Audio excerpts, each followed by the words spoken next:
AITA for refusing to take care of my mother-in-law full-time after she lost her independence. I, 38F, have been married to my husband, Mark, 40M, for 12 years. Mark's mother, Linda, 68F, has always been a dominant personality. She raised Mark alone after his father died when he was a teenager, and she has very strong opinions about how things should be done. She is extremely intelligent and sharp, but she can also be controlling and critical. She moved into our city about 5 years ago after retiring because she wanted to be closer to Mark and to spend more time with her grandchildren, who are now 10 and 7. Until recently, Linda was very independent. She volunteered at local organizations, traveled frequently, and managed her finances and household on her own. She lived in a small apartment a few miles away, and we saw her often, usually for family dinners or occasional weekend visits. I got along with her well enough, but I always found her very critical of my parenting and domestic decisions, which sometimes made me feel uneasy. About 6 months ago, Linda had a serious fall that resulted in multiple fractures. She was in the hospital for several weeks, and her doctors informed us that she would not regain the same level of independence she had before. After her discharge, she required full-time care, including help with bathing, dressing, meals, and mobility. She also has some cognitive decline, which complicates her care.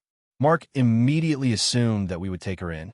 He said that it was our responsibility as her immediate family to provide full-time care.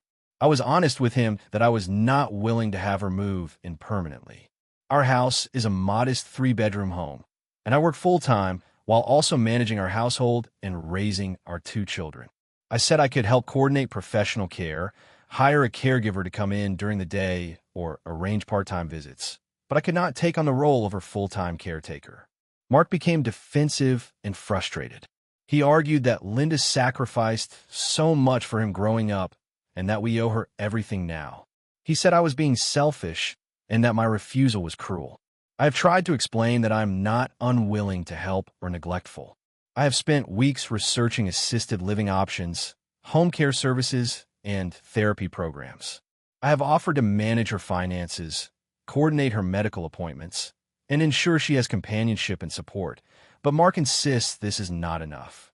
He wants her living in our home and for me to take care of her daily needs personally. Linda has reacted differently depending on the day. Some days she's understanding and grateful for my help in arranging services, but other days she becomes frustrated and critical, accusing me of not caring or of wanting her out of the house. She has said things like, "I raised your husband. The least you can do is care for me now," which feels unfair because caring for someone full-time is a major lifestyle change and not a simple obligation. The problem is that taking care of her full-time would drastically change our lives.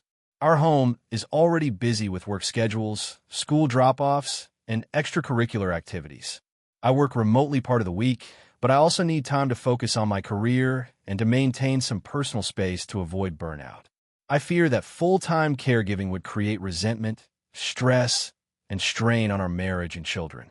I have offered alternatives such as professional in-home caregivers, adult daycare programs, and rotating family visits, but Mark refuses to consider them seriously. Our extended family is divided. Some say I am reasonable and that hiring professional care is a responsible solution. Others argue that family comes first and that I should put my mother-in-law's needs above my own comfort. I feel trapped because I want to honor and support Linda without sacrificing my own life and mental health. I have always been willing to help, but Mark frames my refusal as a moral failing rather than a legitimate boundary. I also worry about the children. They are used to seeing Linda regularly and have a strong bond with her. However, full-time caregiving would dominate my attention and energy, potentially reducing the quality of care and time I can give them. I don't want them to feel neglected or to grow up in a tense household. Mark keeps bringing up the sacrifices Linda made for him and guilt-tripping me, which makes me feel like my feelings are invalid. I try to explain that taking care of her full-time is not about ingratitude, but about realistic boundaries. I am willing to be heavily involved in her care, make sure she is safe and comfortable, and maintain a close relationship, but I cannot take on the full-time responsibility without jeopardizing my family, career, and mental health. I don't know how to make Mark understand that supporting his mother does not have to mean living with her and providing all her daily care personally. He sees it as either full responsibility or nothing. Linda seems to pick up on the tension, which adds to her anxiety and occasionally makes her lash out at me for not doing enough. So, AITA for refusing to have my mother-in-law live with us full-time and be my personal responsibility, even though my husband believes it's our moral obligation and that I'm being selfish. If you enjoyed the video, don't forget to leave a like and subscribe to the channel. It helps the content grow and motivates me to create even more great videos. Turn on notifications so you don't miss any new uploads. By the way, I'm curious, when do you usually watch my videos? While working, studying, or just relaxing at home? Let me know in the comments. I'd love to hear from you. Thank you for your support. AITA for refusing to host my sister's wedding at my house, even though she insists it's family tradition. I, 34F, have always had a complicated relationship with my younger sister, Claire, 30F. Growing up, she was the golden child, athletic, outgoing, and effortlessly charming. I, on the other hand, was quiet, academically inclined, and struggled with anxiety. Our parents always made it clear that Claire got the spotlight, and I had learned early on to accept my supporting role. This dynamic continued well into adulthood, and though I've tried to maintain a cordial relationship, there's always been an undercurrent of tension. Last year, Claire got engaged to Mark, 32M, who is lovely and kind, but very traditional. They're the kind of couple who plan meticulously and like to follow all the rules of family events. Claire immediately began talking about the wedding venue, and to my horror, she told me she expected me to host it. Her reasoning? Our family has a tradition of holding weddings at the eldest sibling's home. According to her, because I am older, it's my duty to host her wedding. I tried to explain that my home isn't suited for a wedding. I live in a small, two-bedroom apartment in a busy city. The thought of hosting 100 people in a space that barely fits 30 makes me anxious just thinking about it. I suggested alternatives, like renting a banquet hall or a community center, but she dismissed all my ideas. She insisted that it's tradition and that family sacrifices for family, and that she couldn't imagine her big day anywhere else. I told her I was uncomfortable with the idea and that I couldn't host, but she became very emotional and accusatory. She said I was being selfish and that I had always been jealous of her and her achievements. She even brought up old childhood grievances, like the time I got first place in a school competition and didn't share the trophy with her, and accused me of ruining family memories.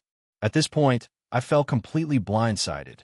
I had tried to have a reasonable conversation, but she framed my refusal as a personal attack on her. My parents, rather than mediating, took her side. They said I was being irresponsible and not living up to my role as the elder sibling. My father even called me and told me that I owed Claire this because it was family tradition and that I was breaking our family bond. I tried to explain my living situation again, but they kept pushing that I should find a way to make it work. My anxiety skyrocketed because it felt like everyone in my family was ganging up on me, and I started to dread the thought of hosting a wedding in my tiny apartment, which would have been chaotic, unsafe, and stressful for me. To make matters worse, Claire said that if I didn't host, she would never forgive me and implied that I was putting my own comfort above family duty. She also told mutual friends that I was being cold and unkind for not hosting, which started to create tension in my social circle.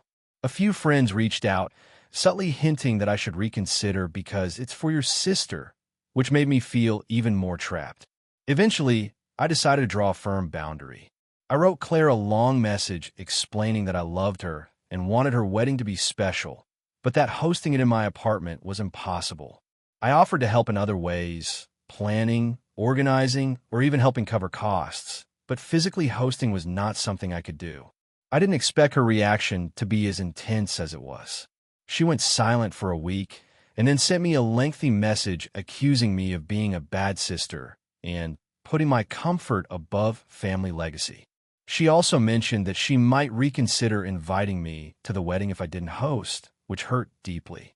After that, I decided to step back from the situation. I refused to argue further and left the planning to her and my parents. I made it clear that I would attend the wedding if invited, but I would not be involved in hosting. My parents were not happy and tried guilt-tripping me multiple times, saying I was causing family shame and that Claire's wedding would be tainted without my cooperation. Even some extended family members reached out to criticize me. Despite all this, I stuck to my boundaries. Claire eventually booked a local banquet hall for the wedding, which is a much better fit for her guest list.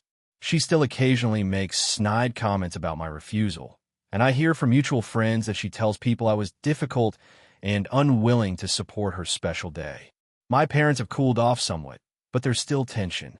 I feel guilty because I know Claire is hurt, but I also feel justified because hosting a wedding in my apartment would have been chaotic and emotionally draining.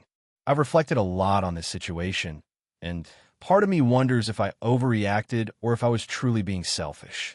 I understand the importance of family traditions, but I also believe personal boundaries and well-being should come first. I just can't shake the feeling that everyone expects me to sacrifice myself to maintain some outdated notion of tradition.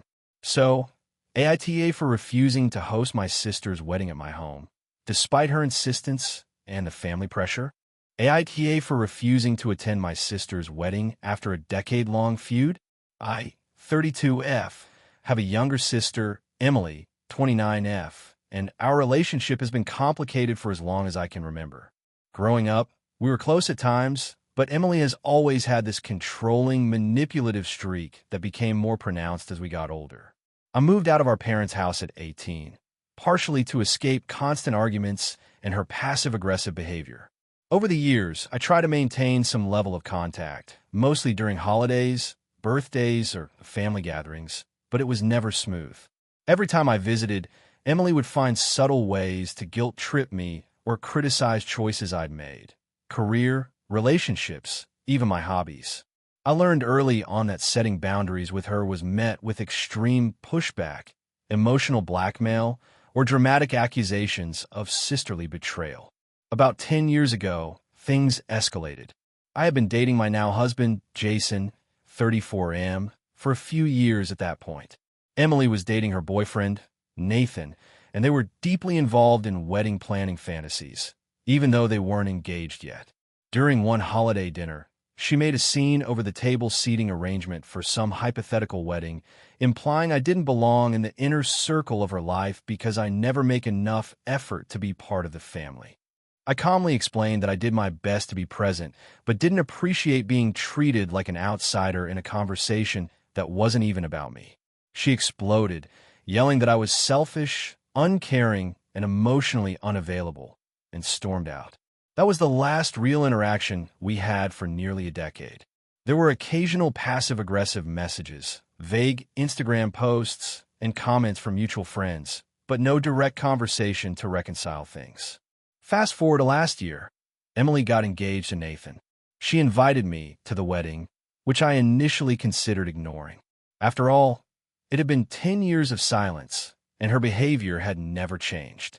But my parents insisted I attend, saying it was a once-in-a-lifetime family event, and that Emily would be heartbroken if I didn't come. I decided to reach out, tentatively, to ask if she would be willing to talk before the wedding to smooth things over.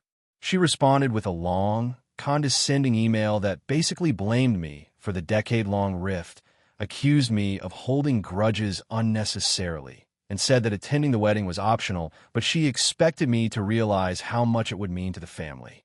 I felt that was manipulative and, frankly, emotionally abusive, but I didn't reply. I tried to rationalize going to the wedding for my parents' sake, but the thought of being around Emily, who has a history of turning every minor interaction into a moral judgment of me, felt unbearable. I told my parents I wouldn't be attending. They were initially shocked and disappointed, and Emily apparently responded by sending a group text to our extended family, calling me self-centered and unforgiving, and claiming I chose pride over family. A lot of relatives reached out to me privately, some supporting my decision, others pressuring me to reconsider. Emily herself sent multiple texts demanding I make an effort for once, and threatening to exclude me from future family events. At this point, I realized she wasn't interested in reconciliation. She wanted me to validate her feelings while pretending the past 10 years of tension never happened. I stood firm and didn't respond to her ultimatums. The day of the wedding came, and I stayed home with Jason. I had friends over, and we spent the day quietly celebrating a more peaceful environment. Later, I learned from mutual friends that Emily had made subtle digs at the reception about me, implying that the family was divided because of my attitude and that my absence was a huge disappointment. My parents were unhappy, but eventually respected my choice, understanding that attending under those conditions would be emotionally draining and might cause more harm than good. Since then, my extended family has been divided. Some relatives openly criticize me for holding grudges and not putting family first, while others support me for maintaining boundaries and protecting my mental health. Emily hasn't attempted any real reconciliation. She just alternates between passive-aggressive social media posts and occasional guilt-laden texts. I'm trying to focus on my life, but my parents are subtly pressuring me to make peace before it escalates further, which I find stressful because I feel like I've already made the mature choice to not engage in toxic dynamics. So, AITA for refusing to attend my sister's wedding and for essentially cutting off contact because of a decade-long feud. I understand family bonds are important, but the way Emily has treated me over the years feels manipulative and emotionally harmful. I want to protect my well-being, but I also worry I might be seen as unreasonable or selfish by family members who believe blood is thicker than water. I'm genuinely conflicted about whether my decision was justified or if I should have swallowed my feelings for the sake of appearances. AITA for confronting my sister about her borrowing habits and ending up estranged from my family. I, 32F, have always had a complicated relationship with my family, particularly my older sister, Jenna, 36F. Growing up, Jenna was the golden child, smart, charismatic, and charming. She could charm anyone, including my parents, who often treated me as the more practical and serious one. I love my sister, but as we got older, her behavior started crossing lines I wasn't willing to ignore. It all started with small things. She would borrow my clothes without asking, use my laptop and not return it for days, and sometimes take money from me under vague promises of paying me back soon. At first, I brushed it off because I thought maybe she genuinely needed help and I was her little sister. But over the years, it escalated. She once took a significant sum of money I had saved for a car down payment without telling me, and it took weeks of confrontation to get it back. My parents minimized it, saying I was being overly dramatic and that Jenna just had a different approach to life. I moved out at 25, got a stable job, and tried to create boundaries. For a while, things seemed manageable, but it was never truly resolved. Every family event brought tension because Jenna would either take things without permission, make subtle digs at me, or try to monopolize attention. I tried to set clear boundaries like not lending money or personal items, but she would always guilt-trip me, saying things like, "I thought family was supposed to help each other," or "you're always so cold." The tipping point came a few months ago. I had recently bought a new camera for a photography hobby I had been pursuing for years. It was expensive, and I treated it as an investment in myself. I mentioned it casually to my parents during a family dinner, and within a week, Jenna showed up at my door asking if she could borrow it for a project. I said no. She laughed it off and said I was being ridiculous. I reminded her that the last time she borrowed something expensive, it came back damaged, and she didn't reimburse me. She stormed off, saying I was selfish and that I didn't trust her. After this incident, I decided to finally confront her directly. I called her and said we needed to talk. I listed all the times she had taken or used my things without permission, the money she owed me, and how her actions made me feel. I told her I couldn't continue to have a relationship where my boundaries were consistently ignored. Jenna got defensive immediately, calling me controlling, dramatic, and ungrateful. She accused me of holding grudges and said I was ruining the family dynamic by turning everyone against her. I tried to stay calm and explain that it wasn't about grudges. It was about respecting each other as adults. I said that I loved her and wanted a healthy relationship, but the constant disrespect made it impossible. She hung up on me. After that, things got worse. My parents called me a few days later, upset that I had attacked Jenna. They said I needed to apologize and that I had overreacted. I explained my perspective calmly, detailing years of repeated boundary violations. They accused me of being rigid and lacking empathy.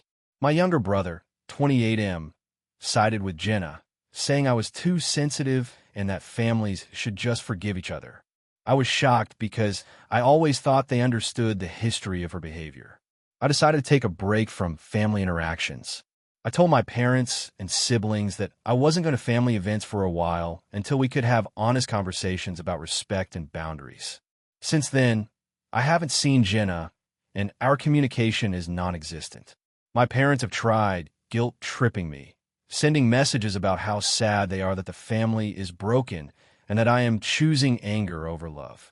My friends say I did the right thing, but I still feel the weight of it. I wonder if I went too far, especially since Jenna is my sister and my parents keep insisting that I should just forgive and move on. I've been reflecting on everything, trying to understand my role in this. On one hand, I've been setting boundaries and protecting myself, which feels necessary. On the other, I am estranged from my sister and alienating my parents, which hurts deeply. I feel like I am constantly being told that my feelings and experiences are invalid just because I confronted someone I love. So, AITA for confronting my sister about her repeated boundary violations and essentially stepping away from my family when they refuse to acknowledge the pattern of behavior. I want to protect myself and have a healthy relationship, but it feels like I'm being punished for trying to stand up for myself. Since this all started, I've gotten messages from Jenna through social media claiming I ruined everything and that I could have handled it better. She wants to meet and talk, but I am hesitant because past attempts to talk ended with her deflecting blame and gaslighting me. My parents have hinted that if I don't reconcile, they may limit my access to family events indefinitely. I am torn between standing firm and keeping my mental health intact, and trying to repair the relationships that feel like they only exist on their terms. AITA? AITA for refusing to attend my sister's wedding after years of tension with my family. I, 28F, have always had a complicated relationship with my family. To give some context, my parents have always been extremely critical, especially toward me. From the way I dressed to the career choices I made, nothing was ever good enough for them. My sister, Emma, 32F, on the other hand, has always been the golden child. She excelled in school, sports, and social situations, and my parents constantly praised her while subtly, or sometimes not so subtly, putting me down. Growing up, this created a lot of resentment and a lingering feeling that no matter what I did, I'd never measure up in my family's eyes. Despite this, I tried to maintain a relationship with my family as an adult. I've always been independent and financially stable, living across the country from them, which reduced direct conflict. I call my parents occasionally, and I text Emma from time to time. However, things became more strained over the past few years. My parents have never really apologized for the emotional neglect and criticism, and Emma has, in my opinion, enabled their behavior by constantly siding with them and dismissing my feelings. The conflict that led to the current situation started about a year ago. Emma got engaged, and I was happy for her, but the family dynamic immediately started to shift. My parents began making comments about the wedding being the perfect family event and how they hoped I'd be there to support my sister. Initially, I tried to brush it off, but the undertone was clear. They expected me to drop my reservations and participate, despite the years of tension. I told them that I would need some time to think about attending, as the past issues made the idea of a big family gathering stressful. Emma didn't react well to my hesitation. She called me repeatedly, sometimes multiple times a day, asking why I was being distant and why I didn't seem excited. I tried explaining that it wasn't about her personally, but she insisted it was, saying that me skipping her wedding would hurt her deeply and that it would reflect badly on me in front of the family. When I asked for a compromise, like attending only the ceremony or a smaller part of the celebration, she refused, insisting that a wedding isn't a modular event and that I had to commit fully or not at all. Things escalated when I mentioned the financial and emotional burden of attending. Flights, hotels, outfits, it all felt overwhelming, especially knowing I would be surrounded by people who had made me feel unwelcome for years. My parents and Emma accused me of being selfish and ungrateful. They brought up past family milestones where I had been absent and framed it as a pattern of deliberate exclusion, which wasn't entirely fair. There were times I had missed events due to legitimate reasons, but it felt like they were ignoring the emotional distance they had created in the first place. I also tried to suggest counseling or mediation, hoping that talking to a neutral third party might ease the tension and make attending the wedding more manageable. My parents flatly refused, saying that therapy was unnecessary and that I was overcomplicating things. Emma accused me of trying to sabotage her wedding and claimed I didn't love her or care about her family. Her words really hurt, and I felt cornered. After several months of this back and forth, I made the difficult decision not to attend the wedding. I explained in a detailed letter that my absence was not a reflection of my love for Emma, but a boundary I needed to maintain my mental health. I included apologies for any hurt my decision might cause, but reiterated that attending would likely result in emotional conflict that I couldn't handle. I also offered to celebrate with her privately before or after the wedding, such as taking her out for a special dinner or hosting a small gathering with just the siblings who were supportive. The response was immediate and intense. My parents called me repeatedly, crying and yelling at different points, saying I was destroying the family and that Emma would hate me forever. Emma sent long messages detailing how I had abandoned her and how my absence will be the one thing she would remember about her wedding, painting me as the villain in her narrative. Other family members, who I had hoped might understand my perspective, also criticized me, calling me dramatic and selfish. I have stood my ground, but the backlash has been difficult. Friends and coworkers who know some of the family history have told me I did the right thing and that my mental health comes first. Some distant relatives have reached out to express disappointment, but they haven't pressed me for explanations. What makes it more painful is that Emma and my parents continue to present my absence as a personal attack or evidence of my supposed deficiencies rather than seeing it as a boundary decision. I still love my sister and want her to be happy, and I don't want this choice to permanently damage our relationship. However, the idea of attending the wedding, surrounded by the same criticism and judgment I've faced my whole life, feels unbearable. I've considered alternative ways to show support without putting myself in that environment, like sending a personal gift or video message, but I know that may not be enough for them. I want to know, AITA for refusing to attend my sister's wedding after years of tension with my family, even though it has caused intense hurt and anger from them. I'm torn because I do care about my sister, but I also feel like attending would compromise my mental health and violate boundaries I tried to set for years. I've been feeling a mix of guilt, sadness, and relief since making my decision. Part of me wonders if I'm overreacting or being unreasonable, but another part of me feels that protecting myself is the only responsible choice after years of emotional neglect. Has anyone been in a situation where prioritizing boundaries led to such strong family backlash? I want to do what's healthiest for me without permanently burning bridges, but I'm unsure if that's realistic given the reactions I've received. AITA for refusing to attend my brother's wedding after what happened at my own. I, 32F, have always had a complicated relationship with my family, especially my younger brother, Jake, 28M. Growing up, we were close in some ways, but he was always the golden child. Our parents adored him, and I often felt like I had to work twice as hard just to get the same amount of attention or recognition. Despite that, I've always tried to support him and celebrate his milestones. However, the recent events surrounding our weddings have completely shaken my trust in him and left me questioning my place in the family. 3 years ago, I got married to my husband, Mark, 34M, in a small ceremony. I wanted it to be intimate, just close family and a few friends. I spent months planning it, making sure it would feel personal and special. When I shared the plans with Jake, I told him I hoped he would be part of it in a meaningful way, like giving a toast or helping with logistics. I expected him to be excited for me, but instead, he made a bunch of passive-aggressive comments. He complained that it wasn't a real wedding because it wasn't extravagant, hinted that our guest list was too small, and insisted that I should have spent more money on decorations. I tried to brush it off, thinking he was just being his usual dramatic self. The night of the rehearsal dinner, things got worse.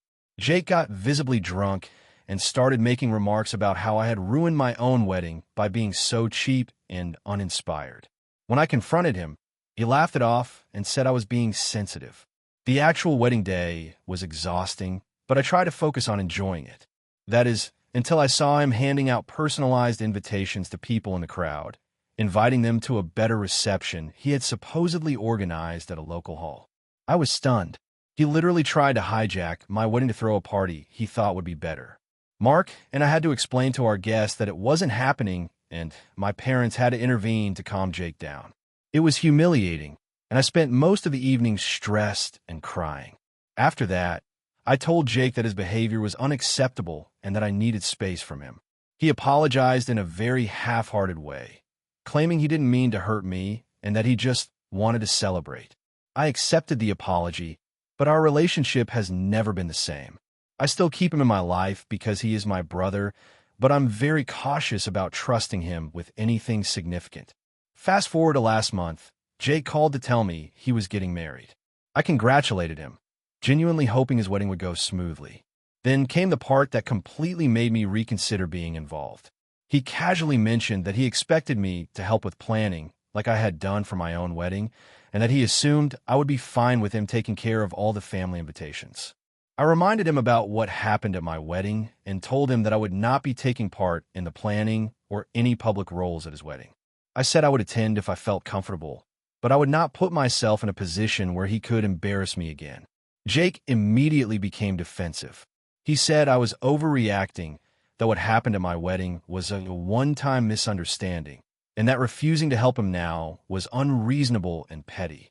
He accused me of holding grudges and said I was making him feel guilty for wanting a normal celebration. Our parents chimed in, urging me to forgive and forget, and emphasizing that family should support each other. I tried to explain calmly that my refusal wasn't about punishing him, but about protecting myself from repeating the humiliation I experienced. They dismissed my feelings, suggesting I was making everything about me and that I was jeopardizing the family harmony. I've considered attending just to avoid conflict, but I feel that being present would be stressful and potentially humiliating. I don't trust Jake not to do something similar, like commandeer the wedding or create drama. I've also worried that by going, I'd implicitly endorse his behavior, which I don't want to do. On the other hand, not attending makes me feel guilty because I know he genuinely wants his siblings at his wedding, and because my parents keep reminding me how much it would hurt him. A few friends have told me that I'm justified in my decision, emphasizing that boundaries are healthy and that I should prioritize my well-being. Others have suggested that I'm overreacting and that refusing to attend a wedding over past grievances is extreme. I don't want to be seen as the villain, but I also don't want to put myself in a situation where I feel disrespected or humiliated. I've considered attending, but keeping my distance, sitting quietly, and leaving early, but even that seems risky. So, AITA for refusing to attend my brother's wedding after how he treated me at mine? I don't want to create family drama, but I also feel like I have a right to protect myself from being hurt again. I've tried to explain my position to Jake and my parents, but no one seems to understand why I can't just let it go. I'm stuck feeling torn between my own mental health and family expectations, and it's weighing heavily on me.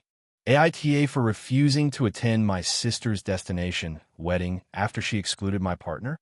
I, 32F, have always been close with my younger sister, Emily, 29F, but recently something happened that has put a huge strain on our relationship. We've had disagreements in the past, mostly minor sibling stuff, but nothing that I thought would ever escalate to this level.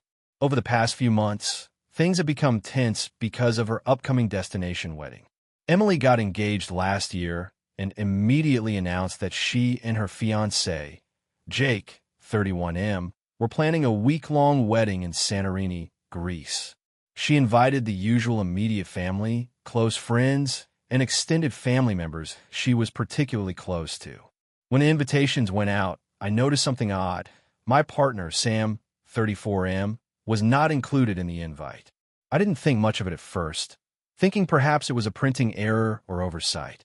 But when I brought it up to Emily, she firmly told me that this wedding was a couple's only event for certain people, and that she wanted me to come alone. I was shocked. Sam has been my partner for 5 years. We live together, we share finances, responsibilities, and most importantly, our lives. Emily has met him several times and has always been polite, if not friendly. The idea that I could attend a wedding of my own sister without him felt absurd and frankly hurtful. I asked her repeatedly why Sam couldn't be invited, hoping there was some rational explanation I hadn't considered. Emily said it was about space and keeping the guest list manageable. I reminded her that most of the people invited would be flying internationally, staying in hotels, and that a few extra guests wouldn't matter. She brushed it off, saying the numbers were already tight and it wasn't negotiable. I was upset, but tried to reason with her calmly. I told her that attending without Sam would feel isolating and that I didn't want to be in that position. I suggested she reconsider or at least allow me to bring him. Emily became defensive and said that it wasn't about him personally, but about her vision for the wedding. She then told me bluntly that if I couldn't attend alone, I shouldn't come at all. This put me in a really difficult spot. On one hand, I love Emily and have been looking forward to celebrating her marriage. On the other hand, attending without Sam felt like betraying my own relationship and boundaries. After a few sleepless nights and discussions with close friends, I decided I couldn't go. I told Emily that I wouldn't attend if Sam couldn't come with me. Her response was explosive. She accused me of being selfish, controlling, and ruining her special day. She even said that she had worked so hard on this wedding, and that I was choosing my relationship over family. She also claimed that I was punishing her because she hadn't done anything wrong. I tried to explain my perspective calmly, but she wouldn't hear it. Family members got involved after I made my decision clear. My parents, who love Emily dearly, sided with her initially, saying it was her wedding and she could invite whoever she wanted.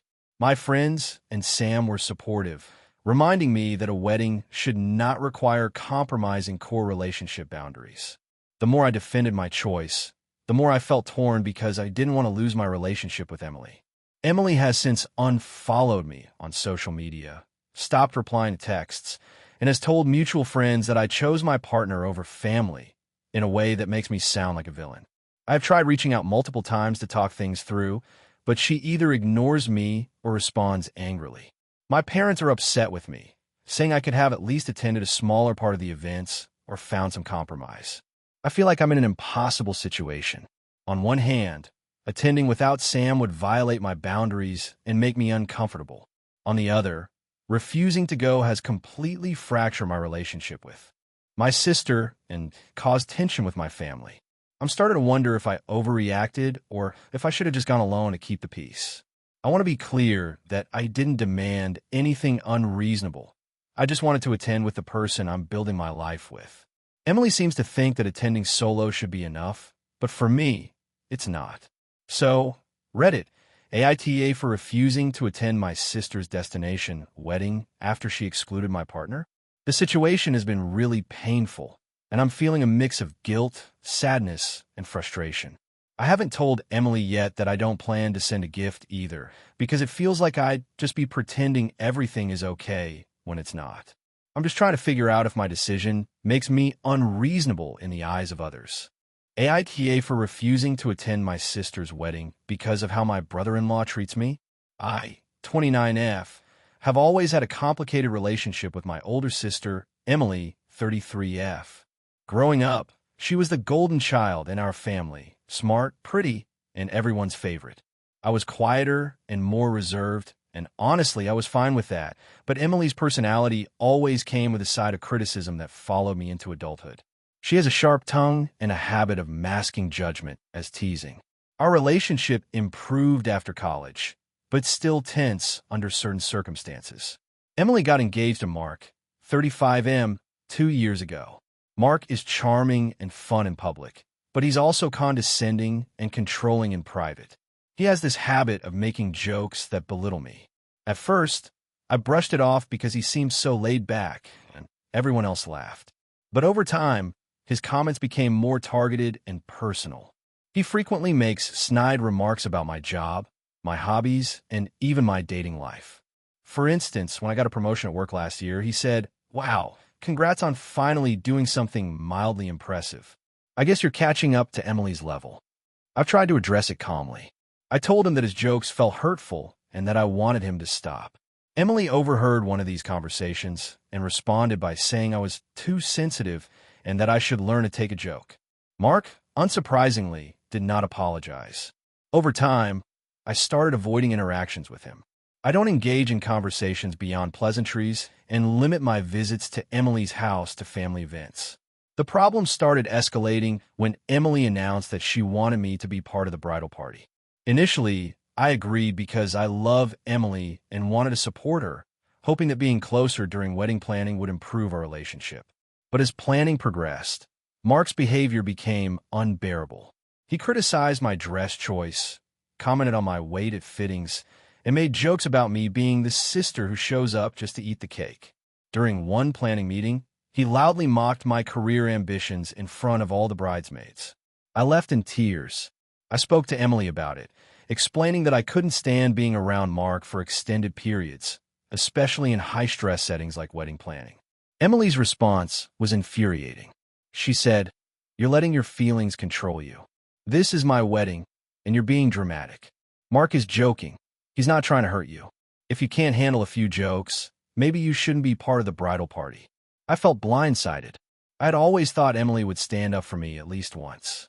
The final straw came last month when Emily and Mark visited my apartment. Mark immediately started making fun of my furniture, my cooking, and my general lifestyle choices. Emily laughed at most of his comments and occasionally threw in her own jabs. I politely excused myself, and they stayed for another 2 hours, making me feel like I had to host a roast in my own home. I realized I couldn't keep subjecting myself to this dynamic. After much deliberation, I sent Emily a message saying I couldn't attend the wedding. I explained my reasons calmly. Mark's repeated disrespect, Emily's unwillingness to address it, and my own mental health. I emphasized that this was about protecting myself, not punishing her. I also offered to celebrate with her privately, either before or after the wedding, in a setting where Mark wouldn't be present. Her response shocked me. She accused me of being selfish, told me I was letting Mark control my life, and said I had no right to ruin her special day. Our parents also chimed in, calling me unreasonable and claiming I was overreacting. Emily's friends, whom I barely know, texted me to say they were disappointed and that I should put aside my issues for family. I haven't spoken to Emily since that day. I feel sad and guilty because I love my sister and I want her to be happy. But at the same time, I feel that attending would be humiliating and emotionally draining. I've tried to set boundaries, but it seems like no one respects them. I keep questioning if I'm overreacting, but every time I think about being in the same room as Mark for hours, I feel anxious and nauseated. I realize this will have long-term consequences for my relationship with my family, but I honestly don't know what else I could have done. I tried to communicate, tried to set boundaries, and even attempted compromise, but nothing changed. I can't be around someone who consistently disrespects me while my sister condones it. So, AITA for refusing to attend my sister's wedding because of how my brother-in-law treats me? I've tried to do the right thing, but it seems like my own needs are considered unreasonable. Hey friends, if you enjoy this content, don't forget to like the video and share your thoughts in the comments. We really want to know what you like and what can be improved. What do you think of the video? Are there any topics you'd like to see in future videos? Your feedback really helps us get better. Thanks for being with us. AITA for refusing to let my younger brother and his girlfriend move into my house even though they are struggling financially. I, 36M, have been living in the same house I bought 8 years ago. I live alone. I have a stable job as an IT project manager and have been focused on saving money for renovations, retirement, and travel. I have a decent life, comfortable, structured, and predictable, and I value my privacy and independence. My younger brother, Alex, 28M, has always been a bit chaotic and inconsistent. He has had a string of short-term jobs, moves, and relationships, and while I love him, I've learned over the years that his financial decisions are often impulsive. Recently, Alex and his girlfriend, Jenna, 27F, who have been living together for a couple of years, fell on hard times. Alex lost his job due to company downsizing, and Jenna's hours were cut at her part-time job. They've been behind on rent for months, and last week, their landlord gave them an eviction notice. They called me immediately, asking if they could move into my house temporarily until they get back on their feet. I was shocked. My first reaction was panic because my house is a 3-bedroom home that I live in alone, and I value my personal space immensely. I have routines, hobbies, and work-from-home obligations that I cannot just abandon. I told Alex and Jenna that I could not have them move in, at least not long-term, and offered alternatives. I said I could help them find a temporary apartment, contribute to part of their rent, help them look for jobs, or give them some money for moving costs. I even offered to help them find a short-term sublet or extended stay housing. Alex immediately became upset and said that they had no one else to turn to and that I should be family and help them. Jenna echoed this, saying that everyone else in the family is too busy or judgmental, and that my house is their only safe option. I tried to explain that my refusal wasn't because I don't care about them.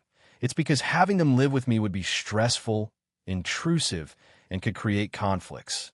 I reminded them that past experiences had shown me that even short visits from them tended to be chaotic. Dishes left unwashed, loud arguments, guests over without warning, and general disruption of my routines. Alex accused me of being selfish and prioritizing my comfort over family. He said that I don't understand how hard things are for them right now and that it's the right thing to do to let them stay with me. Jenna added that I'm heartless and that I should feel guilty for turning them away. I tried to stay calm and reminded them that helping doesn't necessarily mean opening my home. It can also mean helping them navigate housing, finding financial assistance, or supporting them emotionally while they live elsewhere. The problem is that my house is not set up for 2 more people. I have 1 guest bedroom that is already used as a home office and storage. Even if they slept in the living room temporarily, I would have almost no privacy, and I know that living together in such tight quarters would inevitably lead to tension. I also worry about the financial risk. While I could technically let them stay without extra rent, I don't want to be liable for damages, utilities, or any unforeseen costs. I also know Alex's track record with finances. He has borrowed money in the past and not repaid it, spent impulsively, and generally has poor money management skills. I've also considered the long-term implications. If they move in, even temporarily, there's a high chance that the stay could stretch to months or longer. My routines, work schedule, and personal life would be disrupted, and I might end up resenting them. I've tried to set clear boundaries. I can help you, but you cannot move in here. But they keep pushing, saying that I'm being unreasonable and uncaring. Other family members are divided. Some say I am right to set boundaries and that enabling them would be unhealthy. Others say family comes first and that I should be willing to make sacrifices to support them, even if it is inconvenient. I feel guilty because I don't want them to end up homeless or feel abandoned, but I also have to consider my own mental health, independence, and the fact that I cannot take responsibility for someone else's life choices. I've tried to find a compromise. I offered to pay for a short-term Airbnb, give them a budget to find a place, help them apply for rental assistance, and even let them store some belongings in my house temporarily. I also offered to drive them to interviews and appointments. They rejected all these ideas, insisting that only living in my home is acceptable. The tension has escalated. Alex and Jenna are angry and distant, and our phone calls have become argumentative. I feel like no matter what I do, they will perceive me as cruel. I want to support them, but not at the cost of my sanity, my privacy, or my household stability. So, AITA for refusing to let my brother and his girlfriend move into my house, even though they are struggling financially and facing eviction. AITA for refusing to let my sister's new fiancé stay in my house after he insulted my career and tried to take over my kitchen. I, 32F, have always prided myself on being independent and building a career I genuinely love. I'm a pastry chef and own a small but popular bakery in my city. Baking isn't just a job for me. It's my passion and something I take incredibly seriously. I live in a modest apartment above the bakery, and I've worked hard to maintain a balance between my personal space and my work life. I love having people over occasionally, but I'm very protective of my space, especially when it comes to my kitchen, which I consider sacred. My sister, Emily, 29F, recently got engaged to a guy named Mark, 34M. I met him a few times, and at first, I didn't mind him much.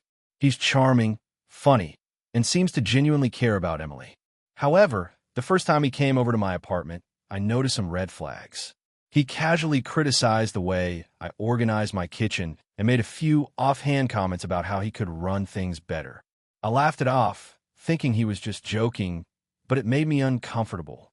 I love my kitchen being just the way it is. Everything has its place, and it's not a space I allow anyone to take over, so to speak. Fast forward a few months, Emily invited me to a small get-together she wanted to host at my place. She explained that she wanted Mark to meet my friends and celebrate their engagement in a cozy, intimate setting. I agreed, thinking it would be fine as long as I set some ground rules. I told Emily that Mark wasn't allowed to mess with my kitchen or my supplies, and that I wanted to manage all the food myself. Emily agreed and promised she'd talk to him beforehand. When the day of the gathering arrived, I spent the morning preparing a few pastries, arranging snacks, and tidying the apartment. Emily and Mark arrived with a bottle of wine, and everything was fine for the first 30 minutes. Then Mark decided he wanted to help in the kitchen. I politely told him I had it under control, and that he could help by setting the table or pouring drinks. He laughed and said, "Come on, it's not rocket science. I can handle a kitchen better than most people." I felt my stomach drop. I reminded him firmly that I was a professional and that I prefer to handle things myself, and that it wasn't about skill, it was about my space. Mark didn't take that well. He started making sarcastic comments about my career, saying things like, "It must be fun being a small-time baker while the real chefs run the city's restaurants." I froze. I've never let anyone belittle my work in my own home, and hearing him dismiss something I poured my heart into made me furious. Emily tried to calm him down, but he ignored her and kept talking over me. At one point, he even reached for my rolling pin and said, "Here, let me show you how it's really done." I snapped. I grabbed the rolling pin back and told him he was being rude and disrespectful and that he needed to leave my kitchen immediately. Mark stormed out, claiming I was overreacting, and Emily tried to mediate, saying I should just let it go and that it was supposed to be a happy occasion. I explained to her that it wasn't about ruining the event, it was about boundaries. I couldn't have someone in my home undermining me, insulting my work, and trying to take control of my kitchen. Emily got visibly upset and started crying, saying I was being unreasonable and that she just wanted us to all get along. I reminded her gently that I love her and I want to be part of her life, but I would not compromise my home or my dignity. The night ended awkwardly. Emily left with Mark, and I spent the rest of the evening alone, cleaning up and trying to process the tension. The next day, Emily sent me a long message accusing me of being selfish, rigid, and ruining her engagement celebration. She said Mark felt humiliated and that I should have just let him help. I responded calmly, reiterating that my kitchen and my work are personal and that I would not tolerate someone disrespecting me or my passion. Since then, Emily has been distant. She's made a few half-hearted attempts to contact me, but every conversation turns into her trying to defend Mark and explain why I should lighten up. I don't want to alienate my sister, but I also feel strongly that allowing Mark to belittle me in my own home would have been completely unacceptable. I love Emily dearly, but I refuse to compromise my boundaries or allow someone to disrespect my work and personal space. Family members have been split on the issue. My parents think I was justified, but suggest I try to be more accommodating. Some of my friends agree with me wholeheartedly, saying no one should insult someone's career or take over their home.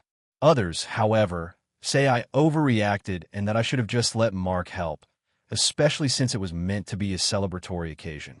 I've considered inviting Emily over without Mark to spend some one-on-one time together, but I feel like the incident has created a permanent rift. I don't want to be controlling, but I also don't want to compromise on things that matter deeply to me. I keep asking myself if I could have handled it differently, but every time I replay the scene in my head, I feel a surge of anger and disbelief at how disrespectful he was. So, AITA for refusing to let my sister's fiancé stay in my home or help in my kitchen after he insulted my career and tried to take control of my personal space. I feel like I was protecting my boundaries, but now I'm worried I may have damaged my relationship with Emily. I want to maintain a strong bond with my sister, but I also don't want to sacrifice my self-respect or my home. Where do I draw the line between being accommodating and standing firm on what's important to me? AITA for refusing to attend my sister's wedding after she publicly humiliated me over my career choices. I, 32F, have always had a complicated relationship with my younger sister, Emily, 29F. We grew up in a family that prized conventional success, good grades, stable jobs, prestigious careers. I, however, have always been drawn to unconventional paths. Right out of college, I realized I couldn't stand the corporate grind, so I started working in freelance graphic design. It wasn't glamorous, and it wasn't the kind of career my parents brag about to their friends, but it made me happy and independent. Emily, on the other hand, has followed the traditional path flawlessly. She got a high-paying job in finance, bought a nice condo, and has always been the golden child in our family's eyes. Growing up, she would often make subtle jabs at me for being dreamy or irresponsible, but I mostly brushed it off because I figured we were siblings and this was normal. Fast forward to the last year. Emily got engaged to a guy named Mark. Their wedding is in 6 months, and our parents are beyond excited. I was initially thrilled for her, genuinely. When she announced it, I congratulated her and even offered to help with some of the creative aspects of the wedding since design is my forte. I thought this would be a chance to connect and maybe have a better relationship. Everything seemed fine until a few weeks ago, during one of our family dinners at my parents' house. Emily brought up my career in front of a dozen relatives, including my extended family I barely see. She said something along the lines of, "I just can't understand why anyone would waste their life freelancing when you could have a real job like I did. Some people really need to grow up and stop playing at being adults." It was cutting and humiliating, and I froze. I tried to laugh it off, but I could feel my face burning. The rest of the dinner was awkward, and no one defended me. A few days later, Emily called me, seemingly apologetic. She said she was joking and didn't mean it the way it came across. I told her honestly that it hurt me, and I was struggling with whether I felt comfortable attending her wedding. She responded by saying, "Come on, it's just a family joke. You're overreacting. I can't believe you're making this about yourself. This day isn't about you." That response made me even angrier because it felt dismissive and controlling. I spent the next few days trying to decide what to do. I didn't want to escalate things, but I also didn't want to be publicly humiliated again in front of a crowd of strangers just to make Emily feel comfortable. Eventually, I told my parents I wasn't attending the wedding. I explained that I couldn't be around Emily after what she said, and I needed to prioritize my own mental health. My parents were shocked and asked me to reconsider, emphasizing family, tradition, and how upset Emily would be. Istud firm. Emily's reaction was brutal. She posted a long message on social media, tagging me, saying things like, "I can't believe my sister would choose to miss my wedding over a silly comment. I've always tried to include her, but clearly she's selfish and immature. This is so disappointing." She then shared several pictures of our family with captions about how some people in the family are never happy. That post got hundreds of likes and comments, many of which criticized me for being dramatic or ruining family moments.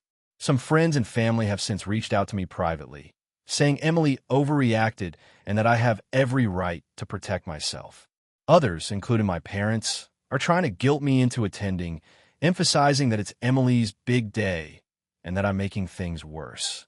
Here's the part I'm struggling with. I feel like I'm being labeled a villain for refusing to attend a wedding, even though it's tied to my very real discomfort and hurt. Emily's behavior has been consistently dismissive of my choices and feelings, and this just feels like the final straw. At the same time, I do wonder if I'm overreacting by refusing to go, and if I should just suck it up for one day to keep the peace, even if it makes me uncomfortable. I've tried to explain calmly to Emily that her comments were hurtful and that I don't feel safe attending an event where I might be mocked again. She refuses to accept responsibility and insists that I am being selfish. Now, the family is split, with some supporting me and others condemning me, and I'm starting to feel isolated.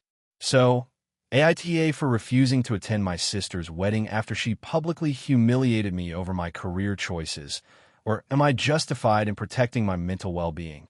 The tension in our family is at an all-time high, and I can't see myself going back to normal without some acknowledgement from Emily that what she said was wrong. But I also know weddings are big moments, and skipping it might permanently damage our relationship. I just don't know if prioritizing my own dignity makes me the bad guy here. AITA for refusing to lend my cousin a large sum of money for a business opportunity, even though she is desperate. I, 34F, have always been close to my cousin, Mia, 31F. We grew up together, and I've always tried to support her in any way I could, whether emotionally, financially in small amounts, or by giving advice. Mia has always been ambitious but impulsive. Over the years, she has bounced between jobs, business ideas, and investments, often without much planning or research. I've seen her spend large amounts of money on ventures that didn't work out, and she has a pattern of getting herself into financial trouble, then asking others for help to bail her out. Recently, Mia came to me with what she described as her biggest opportunity yet. She wants to start a boutique catering company.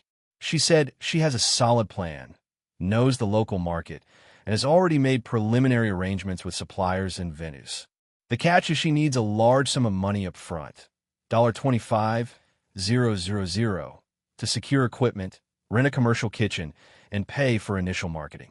Mia doesn't have this money, so she asked me to lend it to her, promising she will pay me back within a year.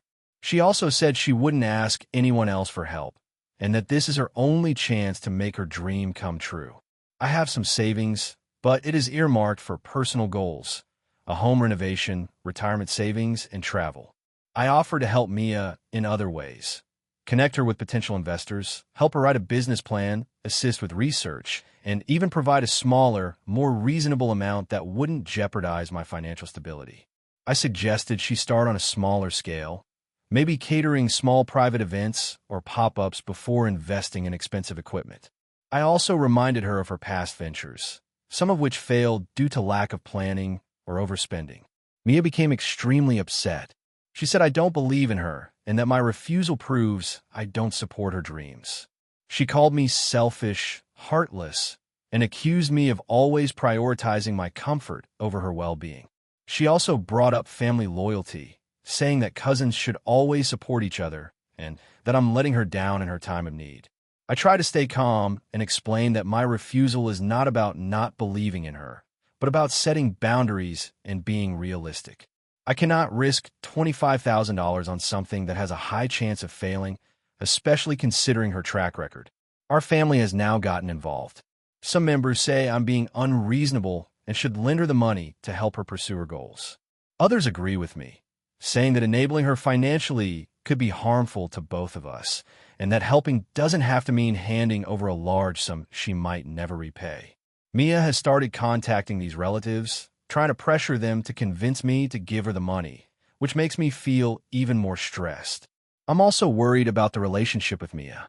If I refuse, I risk damaging our bond, and she might hold resentment toward me for years. On the other hand, if I lend her the money and the business fails, I could lose a substantial amount of my savings, and our relationship could still be damaged when she can't repay me. I've seen this pattern before with other friends and family who lend her money, and it rarely ends well. I've tried to compromise further. I offered to help her with a detailed budget, connect her with a small business loan advisor, and even co-sign for a smaller amount if she could secure a loan from a legitimate financial institution. I said I'm willing to support her in every way possible that doesn't put me at financial risk, but she refuses all alternatives. She insists that only giving her $25,000 directly will work and that any other approach is useless and shows I don't care about her dream. The stress is affecting me. I've had trouble sleeping, and I feel guilty whenever I think about her potentially giving up on her dream. I also worry that my refusal will make me the villain in our family narrative, while others will see her as the sympathetic cousin who is just trying to make something of herself. I feel stuck because I genuinely want her to succeed, but I also have to protect my financial security and maintain realistic boundaries. So, AITA for refusing to lend my cousin $25,000 for a catering business, even though she says it's her only chance to succeed and is desperate for support. AITA for ruining my sister's wedding over a family secret. This all started about a year ago. My sister, Emily, had been engaged to her fiancé, Mark, for nearly 2 years, and the wedding planning was in full swing. I was excited for her. I've always been close with Emily, even though our personalities clash sometimes. I'm a more straightforward, blunt one, and she's very meticulous and image-conscious. It usually works out, except when it doesn't. Emily and Mark's wedding was supposed to be this perfect fairy tale event. They booked a huge venue, spent a fortune on catering, flowers, everything. I was in charge of the music for the reception, which I thought was a huge honor. I also had a big part in helping with planning details and making sure people RSVP'd. Overall, I thought I was doing a good job keeping my sister's stress levels down. 2 months before the wedding, while helping Emily sort out seating arrangements, I accidentally stumbled on something that completely shocked me. I was going through some of her drawers. She had asked me to help find some old family photos, and I found a small envelope tucked under a pile of receipts. On it, in Emily's handwriting, it said, "Do not open." Naturally, curiosity got the best of me. Inside were letters and documents that revealed something that my parents had kept secret for decades. My father had been married once before he met my mother. He had a son from that marriage, a half-brother I never knew about. What made it even more complicated was that this half-brother, who I will call Jason, lived in the same city as Emily and had a child of his own. It wasn't just that my father had been married before. He had actively avoided contact with Jason, and the letters suggested that he cut off communication completely. My parents never mentioned Jason to any of us, and, as far as I could tell, Emily didn't know either. I didn't know what to do. On one hand, this was private family history that I had no right to reveal. On the other hand, I couldn't ignore it, especially with Emily about to marry someone whose family she was inviting into her own. I spent weeks agonizing over it. Should I tell her before the wedding? After? Should I confront our parents first? Every scenario felt wrong, but the more I thought about it, the more I realized that Emily had a right to know her own family history before making such a huge life commitment. A week before the wedding, I decided to tell her. I wanted to do it gently, so I invited her over for coffee in my apartment. I explained what I found and handed her the envelope. She stared at me for a long time, completely silent. Then she exploded. She yelled that I had no right to go through her things, that I had betrayed her trust, and that I had ruined her life by uncovering this mess right before her wedding. I tried to explain that I only told her because I cared, but she wouldn't listen. Things escalated when she confronted our parents. My mother was furious at me for bringing it up, and my father seemed deeply uncomfortable. He admitted that he had never wanted Jason in our lives and had hoped no one would find out. Emily, on the other hand, was furious at the timing. She insisted that I had intentionally tried to sabotage her wedding, even though I kept insisting that I was just trying to be honest. 2 days before the wedding, Emily made a decision. She was postponing the ceremony. She called off the rehearsal dinner, canceled the flower arrangements, and refused to speak to me. She even told Mark that my revelation had thrown her off so much that she didn't feel ready to marry him. Mark, understandably, was upset, but he didn't blame me directly. He tried to mediate between us. Our parents, however, were livid. They accused me of being dramatic and selfish, and my relationship with them deteriorated overnight. Emily's friends started picking sides, too. Some of her close friends were sympathetic. They felt that Emily had the right to know about Jason, but most of them blamed me for ruining what was supposed to be the happiest day of her life. I kept apologizing, but Emily refused to speak to me. I tried to explain that keeping secrets in a marriage is dangerous and that she deserved to know her own family's history, but she accused me of overstepping. Now, 6 months later, the wedding is still postponed. Emily has avoided family events, and our relationship has been strained beyond repair. I've tried reaching out to Jason as well, to connect with him as my half-brother, but Emily and my parents insist that I stay away from him, saying it's too complicated. I genuinely regret the timing, but I don't regret telling her. I feel like she deserves to know the truth before making major life decisions. At the same time, I can't help but feel guilty for how much pain I caused, even if unintentionally. So Reddit, AITA for revealing a family secret to my sister that led to her postponing her wedding and caused a huge rift in our family? Or was I right to tell her, even if the timing was terrible? AITA for refusing to host my sister's wedding after she insisted on controlling every detail, even at my own expense? I never thought I'd find myself in this situation, but here I am, questioning whether I'm really the unreasonable one. I, 32F, have a younger sister, Lily, 28F, who has always been very particular about how things should be done. I love her dearly, but her need for control can be exhausting. Recently, she got engaged to her fiancé, Mark, 30M, and the drama started almost immediately. Lily came to me 6 months ago asking if she could have her wedding at my house. My house is in a beautiful suburban neighborhood. I have a large backyard, and I've hosted many gatherings there, so I understood why she would ask. I said yes, with some conditions. She needed to cover all costs and hire help for setup and cleanup because my house isn't really equipped to handle a full wedding. Lily agreed immediately, saying she had it all planned and she wouldn't be any trouble. I felt relieved and happy to help my sister on what is, after all, one of the biggest days of her life. The problem started when she began sending me lists of specifications for nearly every aspect of the wedding. At first, it was understandable. She had a color scheme, a seating plan, and a general idea of decorations. But soon, the request became increasingly unreasonable. She wanted me to rearrange my entire backyard garden to fit a romantic floral tunnel she had seen on Pinterest. She insisted on changing my furniture around so it matched her aesthetic, and she demanded that I rent special outdoor heaters, even though we live in a region that rarely gets cold in spring. I began to feel like she wasn't asking for my help. She was trying to turn my house into her wedding venue, and I was supposed to do all the labor and provide the space, essentially for free, while she micromanaged every detail. I tried to set boundaries gently, saying things like, "Lily, I'm happy to host, but I can't rearrange all my furniture and dig up my garden beds for this. Maybe you can hire a decorator to do that." At first, she seemed to agree, but then she started guilt-tripping me. She would send texts like, "I just don't understand why you're making this so hard. Everyone will think I'm ungrateful if I don't have my dream wedding at your house." Or, "It's just a few hours. It's not like I'm asking you to demolish the house." It felt manipulative and exhausting. Things escalated when she sent me a detailed schedule of what she wanted me to do the week before the wedding. I quote some examples. "You need to water the flowers every morning.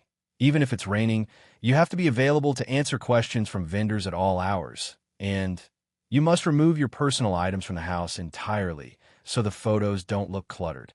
I was blindsided. Hosting a wedding is one thing, but being treated like staff in my own home was beyond what I had imagined. I finally decided to push back firmly.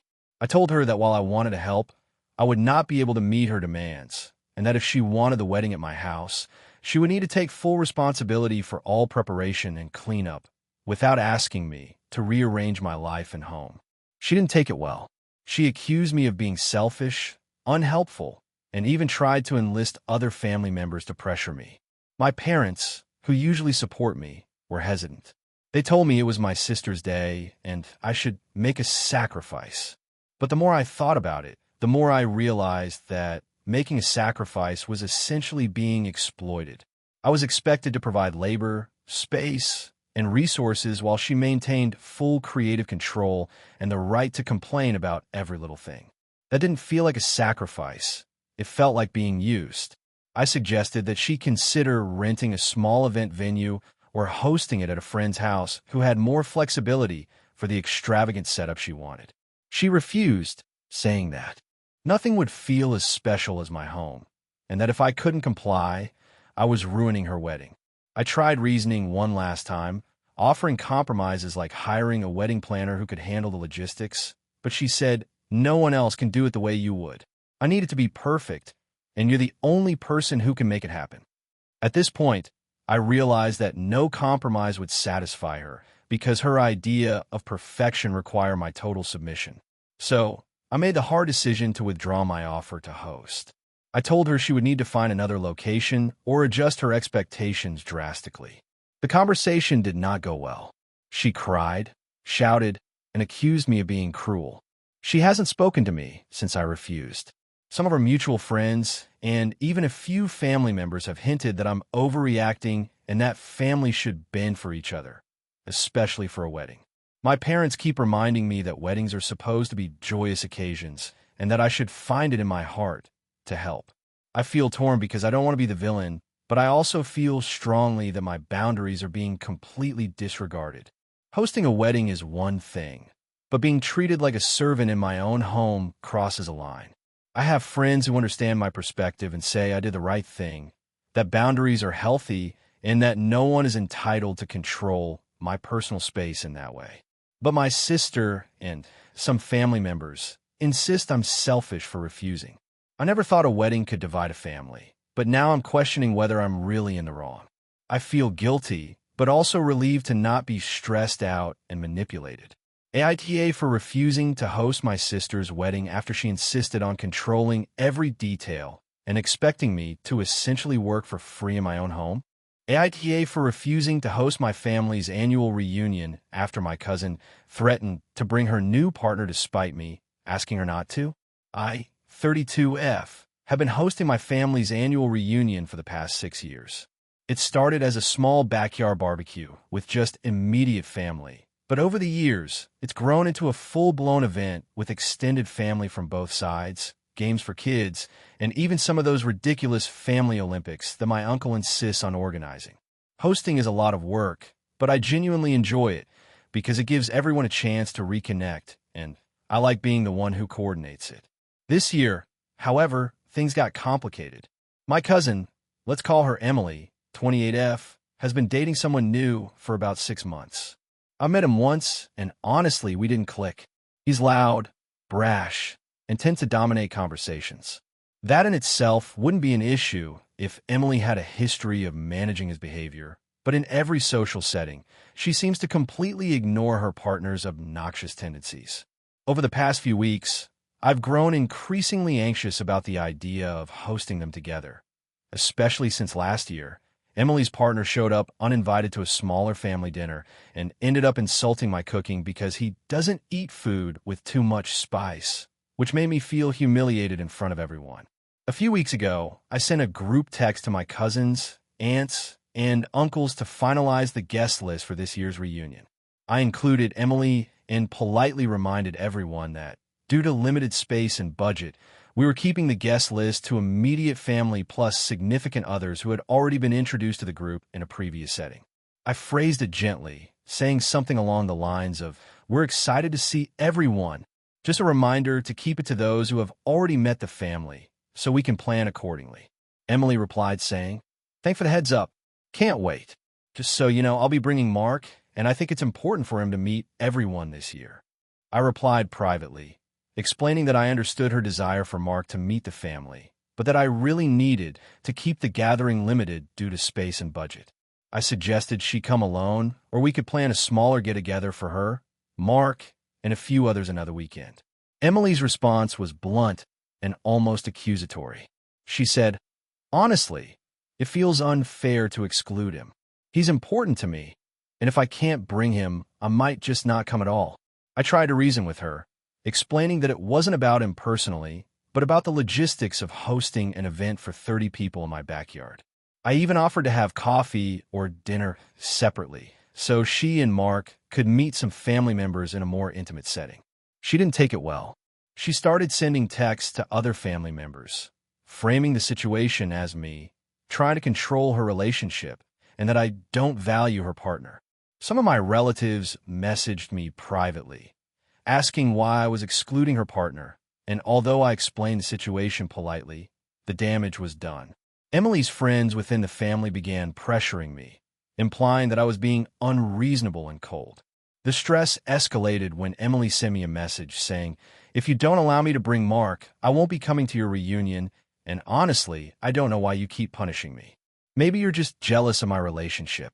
At this point, I felt like I was caught in a no-win situation. I didn't want to host under this tension, but I also didn't want to cancel a family tradition that others look forward to. After thinking about it for a few days and talking it over with my partner, I decided I wasn't going to host the reunion this year. I sent a message to the group explaining that, due to personal reasons and the stress involved in organizing this year's gathering, I wouldn't be hosting and that perhaps someone else might want to take the lead. I offered to help with suggestions or guidance, but made it clear that it wouldn't be in my home. The responses were mixed. Some family members were supportive, saying they understood that hosting can be stressful and that everyone has limits. Others were upset, saying it was unfair to punish the entire family because of one person's conflict. Emily, predictably, declared victory, claiming that I had lost and that my behavior had proven I was controlling. Some relatives messaged me, saying that she was being manipulative and that I was within my rights. But it still left a sour taste because I hate conflict, and now the annual reunion is basically in limbo. My partner says I did the right thing because it's not fair for me to host under that level of stress, and that Emily's behavior was crossing boundaries. My mother, however, is disappointed because she feels I overreacted and that I could have just let Emily bring her partner this one time. My aunt thinks I was within my rights, but should have tried harder to compromise. So, AITA for refusing to host the family reunion because of my cousin bringing a partner. I explicitly asked not to attend. I feel like I'm protecting my mental health and boundaries, but part of me worries that I've ruined a family tradition over what seems like a relatively small conflict. Some context. The reunion usually has around 30 people. My backyard is not very big. We usually rent extra tables and chairs, but only to accommodate a certain number of people. Emily has a history of being dramatic in social situations and tends to guilt people when she doesn't get her way. This is the first year I've ever considered not hosting. I'm feeling guilty, but also relieved that I don't have to stress about trying to control a situation I can't manage. I just wonder if I overreacted and if this will create long-term tension in the family. AITA for refusing to let my sister move back in after she got divorced. Even though she has nowhere else to go, I, 35F, have a younger sister, Laura, 32F, who recently went through a very messy divorce. Laura was married for 7 years, and while the divorce was expected to be difficult, it turned out worse than anyone anticipated. Her ex is refusing to cooperate on finances, and she lost their shared home. Laura has no savings, and her new rent situation is unstable. She called me a few weeks ago, asking if she could move back into my house temporarily until she gets back on her feet. I live in a 3-bedroom house I bought 6 years ago. I live alone with my dog, and my life is structured around my career and personal routines. My house is not large, and while I have a spare bedroom, it doubles as a home office. I have a demanding job as a project manager. I often need quiet and privacy to focus. I love my sister, and I want to support her emotionally, but I immediately felt uneasy at the thought of her moving in. In the past, whenever she has stayed over for more than a few days, it has caused friction. She tends to leave her belongings everywhere, doesn't adhere to household rules, and often stays up late or invites friends over without asking. I tried to explain this to her, saying I can help in ways that don't involve living together, like helping her find temporary housing, assisting with rent deposits, providing financial guidance, and helping with job applications. I also offered to let her store some belongings in my house while she figures out a place to live. Laura became very upset. She told me she feels abandoned and that a sister should be there in moments like this. She said that staying with me is the only way she will survive the immediate aftermath of her divorce, and that any other option will fail. She said that I am being selfish and that I am valuing my comfort over her well-being. She even mentioned our parents, who passed away years ago, saying that they would have wanted me to help her no matter what. I try to stay calm and explain that my refusal is not about abandoning her or not caring about her situation. I reminded her of past stays and how challenging it was to live together, as well as the impact it had on my own mental health and routines. I said I am willing to support her financially in small ways, help her find resources, and be there emotionally, but I cannot take on the responsibility of her full-time care. The problem is that taking her in would disrupt my life significantly. My house is not designed for two adults living together long-term. My routines, work schedule, and mental health would all be affected. I also worry about the financial aspect. While I could technically accommodate her, having her live with me could increase my expenses and create stress if she cannot contribute or manage her share responsibly. In the past, even small contributions she made were often inconsistent or late, which caused tension. Our family is divided. Some say I am right to set boundaries and that enabling her by letting her live with me could be unhealthy for both of us. Others say family comes first and that I should make sacrifices, at least temporarily, to support her. Laura keeps pressuring me, saying that anyone who truly cares about her would make room for her, and that if I refuse, I am failing as a sister. I have considered compromise options. I offer to help her find an affordable short-term rental, assist with applications for government housing assistance, help her budget her expenses, and even pay for a portion of her rent for a few months. I also offered to help her organize her life post-divorce, including transportation, job search, and emotional support. She rejected all these alternatives, saying that they won't work and that only moving in with me will provide the stability she needs. I feel trapped. I genuinely want her to recover from this difficult period, but I also know my own limits. I don't want to jeopardize my mental health, my career, or my well-being. I have tried explaining that supporting her does not necessarily mean having her live with me, but she interprets it as coldness and lack of care. Since I said no, she has been distant and resentful. She has occasionally made passive-aggressive comments and guilt-tripped me, which makes me feel worse. I try to be patient and offer other forms of support, but the tension remains. My friends are divided as well. Some say I am being reasonable and setting necessary boundaries. Others argue that I should put family first and that refusing her in her time of need is cruel. So, AITA for refusing to let my sister move back in after her divorce, even though she's struggling financially and has nowhere else to go. Thank you for watching until the end. If you enjoyed this video, don't forget to like and subscribe to the channel so you won't miss new videos also. Leave a comment. I'd love to hear your thoughts. Your support and engagement mean a lot to me. See you in the next video.